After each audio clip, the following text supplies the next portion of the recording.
મસાલા પૂરી કે તીખી પૂરી તો તમે બહુ જ બનાવીને ખાધી હશે. પણ શું તમે ક્યારેય રવા અને બટેટામાંથી તૈયાર થતી આવી ફૂલેલી મસાલા પૂરી ખાધી છે? આ પૂરી એકદમ સોફ્ટ બને છે, બિલકુલ તેલ નથી રહેતું, જરા પણ ચવડ નથી બનતી. પૂરીને એકદમ પરફેક્ટ તૈયાર કરવા બધી જ ટિપ્સ અને ટ્રિક્સ સાથે પૂરીનો લોટ બાંધીશું, જેનાથી તમારી એક પૂરી ફૂલીને દડા જેવી થશે. અને પૂરીનો સ્વાદ એવો કે ઘરનાથી લઈ મહેમાનો સુધીના બધા કહેશે, તમારા જેવી પૂરી તો કોઈની ના બને. તો hello friends, welcome back to foods of fitness. હું છું અંકિતા વણજારા અને ચાલો રેસીપી શરૂ કરીએ. ઘરમાં હોય કોઈ પણ શુભ પ્રસંગ કે પછી નાસ્તા માટે તમે ગમે ત્યારે આ પૂરીને તૈયાર કરી શકો છો. તો પરફેક્ટ મસાલેદાર રવા બટેટાની પૂરી તૈયાર કરવા મેં ઘરમાં રહેલી એક વાડકીના માપથી રવો લીધો છે. જે વાટકી ભરીને તમે રવો લો છો એ જ એક વાટકીના માપથી તમારે ગરમ પાણી લેવાનું છે અને રવાની અંદર ઉમેરી દેવાનું છે. રવાની અંદર ગરમ પાણી ઉમેરી મિક્સ કરશો એટલે રવાની પૂરીમાં જે સફેદ દાણા બનતા હોય એ બિલકુલ નહીં બને. એકદમ પૂરી જેવી તમે ઘઉંના લોટની તૈયાર કરી હોય બિલકુલ એવી જ બનશે.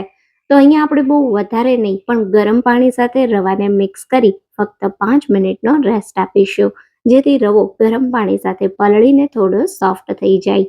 તો લગભગ 5 મિનિટ થઈ ગઈ છે અને તમે જો પલાળેલો રવો એકદમ સારી રીતે ફૂલીને સોફ્ટ થઈ ગયો છે. તો આ રીતે હળવા હાથે એકવાર એને મિક્સ કરી થોડો મસળી લેશું અને હવે આની અંદર ઉમેરીશું 2 મીડિયમ સાઇઝના બાફેલા બટેટા. તો બટેટાને બાફી અગાઉ થોડા ઠંડા કરી લેવાના અને પૂરી વણવાનું એકદમ આસાન રહે, સાથે બટેટાની કોઈ કણી ના આવે એના માટે આ રીતે સરસ બટેટાને ચીઝ ખમણવાની ખમણીથી ખમણી લેવાના. આ રીતે બટેટાની કોઈ કણી ના રહે એ રીતે બટેટાને ખમણીને તમે લોટમાં ઉમેરશો એટલે પૂરી તમારી 100% ફૂલીને દડા જેવી બનશે. હવે ઉમેરી દઈશું અડધી ચમચી જેટલું જીરું, અડધી ચમચી જેટલો અજમો, અડધી ચમચી જેટલા ચીલી ફ્લેક્સ, અડધી ચમચી જેટલો હળદર પાવડર, 1 ચમચી જેટલું લાલ મરચું પાવડર. તો ઘરમાં સિમ્પલ જે બેઝિક મસાલા પૂરીમાં ઉમેરતા હોઈએ એ જ ઉમેરવાના છે. 1/4 ટીસ્પૂન હિંગ, 1/2 ટીસ્પૂન અથવા સ્વાદ પ્રમાણે મીઠું, 1 ટીસ્પૂન કસૂરી મેથી અને 1 ટેબલ સ્પૂન બારીક કાપેલા લીલા ધાણા ઉમેરીશું. અને હવે આપણે બાઇન્ડિંગ માટે ઘઉંનો લોટ ઉમેરવાનો છે. તો જે વાટકીના માપથી રવો લીધો એ જ વાટકીના માપથી 1 વાટકી જેટલો ઘઉંનો લોટ જોઈશે, પણ બધો લોટ એકસાથે નથી ઉમેરવાનો. પહેલાં મેં થોડો ઘઉંનો લોટ ઉમેર્યો, સાથે મોણ માટે 1 ટેબલ સ્પૂન જેટલું તેલ ઉમેરીશું. બધી વસ્તુને થોડી મિક્સ કરી દો અને પછી સેમી સોફ્ટ તમારે લોટ બાંધવાનો છે. એકદમ કઠણ પણ નહીં, એકદમ ઢીલો પણ નહીં, અને જેટલો તમને જરૂર લાગે એ રીતે થોડો કરી ઘઉંનો લોટ ઉમેરતા જવાનો. લગભગ 1 વાટકી જેટલો લોટ આપણે આટલો લોટ બાંધવા માટે લાગ્યો છે. અને બાંધેલો લોટ તમે જુઓ આ રીતનો સેમી સોફ્ટ એકદમ પરફેક્ટ છે, હાથમાં જરા પણ ચોંટતો નથી.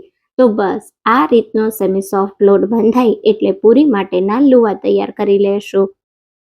તો અહીંયા એકદમ સારી રીતે બધા જ લુવા થઈ ગયા છે. તો હવે આપણે પૂરીને વણી લેશું. તો પાટલી પર એક લુવું લઈ લેશું અને આ રીતે થોડી જાડી, રેગ્યુલર પૂરી કરતાં આ પૂરીને થોડી તમારે જાડી રાખવાની, જેથી તમારી એક પૂરી ફૂલીને દડા જેવી થાય. સાથે પૂરી થોડી જાડી હશે ને તો સ્વાદ પણ એકદમ સરસ લાગશે.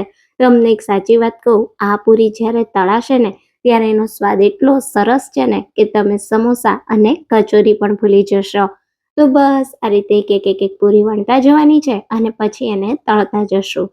પૂરીને તળવા માટે એકદમ સારી રીતે તમારે તેલ ગરમ કરવાનું. ગરમ તેલમાં એકસાથે બહુ વધારે પૂરી નહીં ઉમેરવાની, 2 થી 3 પૂરી આ રીતે ઉમેરવાની, કેમ કે આ પૂરી જ્યારે તળાતી હોય ને ત્યારે આ રીતે આપણે એની ઉપર ગરમ તેલ ઉમેરવાનું છે, જેથી પૂરી એકદમ સરસ ફૂલીને દડા જેવી બને. તો એક બાજુથી સરસ પૂરી ફૂલી જાય અને થોડી તળાઈને સેટ થાય પછી આ રીતે સાઈડને પલટાવી દેશું અને બંને બાજુ આવી સરસ ડિઝાઇન આવે અને થોડી ક્રિસ્પી જેવી પૂરી દેખાય ત્યાં સુધી તળાવા દેશું. તો પૂરી સરસ તળાઈ ગઈ છે. આપણે સારી રીતે તેલમાંથી પૂરીને કાઢી લેશું. તમે જો એક પણ ટીપું તેલ પૂરીની ઉપર દેખાતું નથી. એકદમ પરફેક્ટ ક્રિસ્પી ખસ્તા આપણી ગરમા ગરમ રવા બટેટાની પૂરી તૈયાર થઈ ગઈ. આ જ રીતે બાકીની પૂરીઓને પણ તળી લેશું.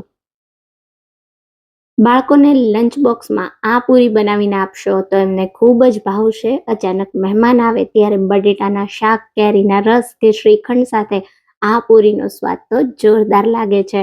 તો રેગ્યુલર તીખી પૂરી કરતાં એકવાર આ રવા બટેટાની પૂરી તમે ટ્રાય કરજો. તમને આ રેસિપી ખૂબ જ ગમશે.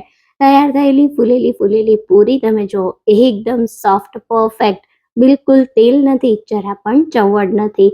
એકવાર આ રીતે આ પૂરીની રેસિપી ટ્રાય કરજો, બધાને બહુ જ ભાવશે. આજની રેસિપી તમને કેવી લાગી એ મને કમેન્ટમાં જરૂરથી કહેજો. જો તમને આ રેસિપી ગમી હોય તો વિડીયોને લાઈક કરજો અને વધારેમાં વધારે શેર કરજો. તો ફરી મળીશું એક આવા નવા જ વિડીયો સાથે. ત્યાં સુધી થેન્ક યુ ફોર વોચિંગ.